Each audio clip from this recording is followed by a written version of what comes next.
Hi, my name is Sebastian van der Schrier from socialanxietysolutions.com. I'm a former social anxiety disorder sufferer, and I help people become calm, relaxed, and at ease in social situations by combining traditional psychology with energy psychology, and most notably tapping, which is a psychological form of acupuncture. But instead of using needles, you tap with the tips of your fingers in specific acupressure points in the body. It looks really weird and bizarre if you've never heard of it. Probably think it's a scam, but it ain't. Check it out. Check out the many testimonials on my site, the PhDs, psychologists and psychotherapists I interview on my podcast, socialanxietysolutions.com, in iTunes, popular podcast, or try it out. That's the big thing. Now, I have a real quick message for you, a mindset that's going to help you. All right, so back in the day, even before I found tapping, my mindset was there's something that I'm going to do, and through that something, I'm going to overcome my social anxiety. So at the time, I learned that I had to force myself to face my fears, and that was going to give me confidence, and that would block out the anxiety, and then I would become confident. And so I planned, like, okay, I'm going to go to this other city, and then I'm going to approach like a ton of women, because then I overcome my fear of talking to women. And I did, and it didn't work. Or I was, okay, I'm going to go to this other city, and I'm going to do the thing that I'm afraid of most, which is embarrassing myself. So I did. I bought a bright red lipstick, smeared it over my lips, circled around my eyes, then went to start conversations with people. Okay, by the way, I'm telling this like it was nothing, but I was scared days in advance. I couldn't sleep, so scared was I of the actual thing. Not to mention actually buying the lipstick, like, am I gonna do this? Am I gonna do this? Walking around and smearing it on my lips, like looking in the side mirror of a car to put on the lipstick, and circles around my eyes. I'm like, I look like a fucking freak. But I did it, right? And after an hour of starting conversations, people are like, what's wrong with your face?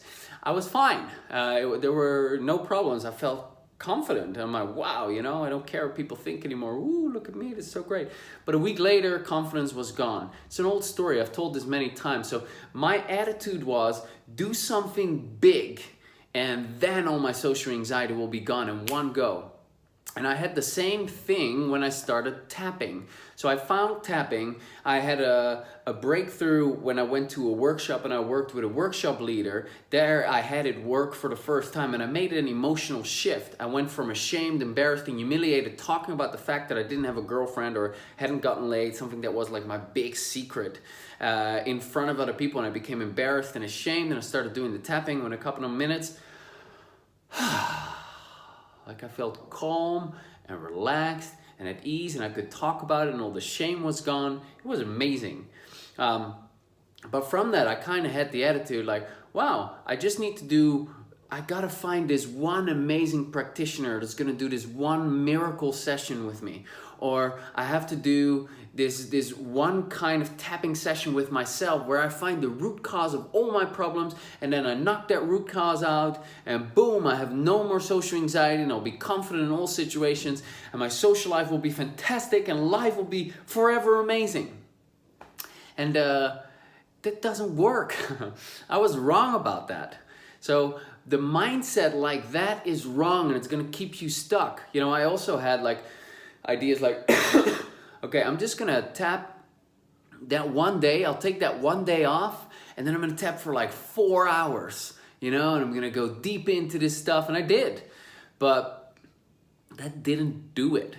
It's much, much better to do 15 minutes every day, or to do 30 minutes every day, because consistency and daily practice helps you to continuously chip away at the layers of social anxiety. Now, it doesn't mean that you need to keep doing tapping in order to remain anxiety-free. I'm free of anxiety, I'm calm and at ease socially, and I don't have to tap before every social event because, maybe I get anxious.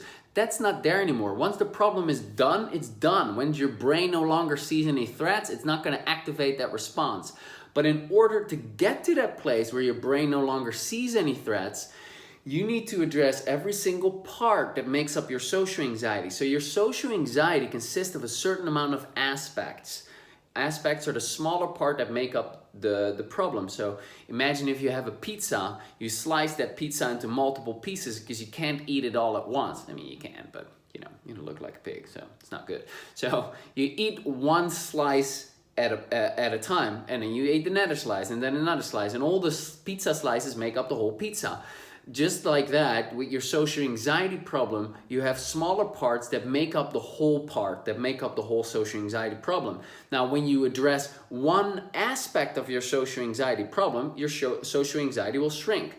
So, for example, if you get to acceptance of your anxiety symptoms, now your anxiety isn't going to be as strong anymore, and it might stay around for less long, and you don't beat yourself up as much, so you suffer less. Now you're making improvement. So that's one particular aspect that you've dealt with of the social anxiety puzzle. Or, another aspect might be that makes up your social anxiety is a particular memory from when you were 12, like in my case, and you were made fun of by your teacher, and you were humiliated in front of the class, and everyone laughed at you. The emotions in that memory are aspects. The learning that you got from that memory, like people are out to get me, people don't like me, those beliefs are aspects. See? And all of those aspects make up your social anxiety problem. Now, you might have 17 or 77 or 177 aspects, who knows? But you need to address each and every one of them over time in order to get to being totally anxiety free. So it's therefore much better if you do a little bit every single day, because then you're in a consistent habit of systematically chipping away at all the parts that make up your social anxiety. Okay? So, don't be looking for this monumental breakthrough through one particular thing. It might come, but if that comes, it will be the result of having prepared yourself by doing a lot of these smaller steps. Like all of these smaller steps pave the way for that big breakthrough. And sometimes it's a big breakthrough and all of a sudden you're like, wow, I'm not anxious in this situation anymore. Or wow, I finally feel comfortable with authority. Or wow, I'm comfortable with attractive members of the opposite sex. Or wow, I now feel at ease speaking publicly. Whatever it is, that usually comes from a whole bunch of small little things that you do that add up to eventually that big breakthrough. Not always the case. Sometimes it's like, all right, you're afraid of public speaking. That comes from this particular memory. You clear that memory, and boom, your public speaking fear is gone. That can happen, but it's not usually the case with social anxiety. Social anxiety tends to be a lot more complex and have a lot more smaller pieces that make up the bigger problem. There's resistance that you need to overcome. There's acceptance that you need to achieve. There's the root cause of your social anxiety, the repetitive negative experiences. All of that needs to be addressed. So, take a longer term approach and just do something every single day. Make it into a habit. And that might be like, oh man, I want to be free of my social anxiety now, next week. I get it. But as long as you stay in that all or nothing mindset, you're going to stay stuck. And if you take a different approach saying, hey, I'm going to do something every single day, imagine where you'll be in 6 months from now. Imagine where you'll be in a year from now.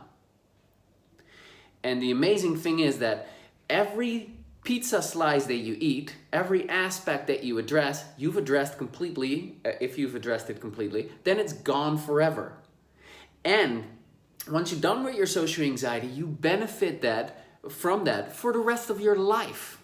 And that affects everything. Your career, your friendships, the kind of partner that you choose, what you do for fun, the direction of your life, all of it.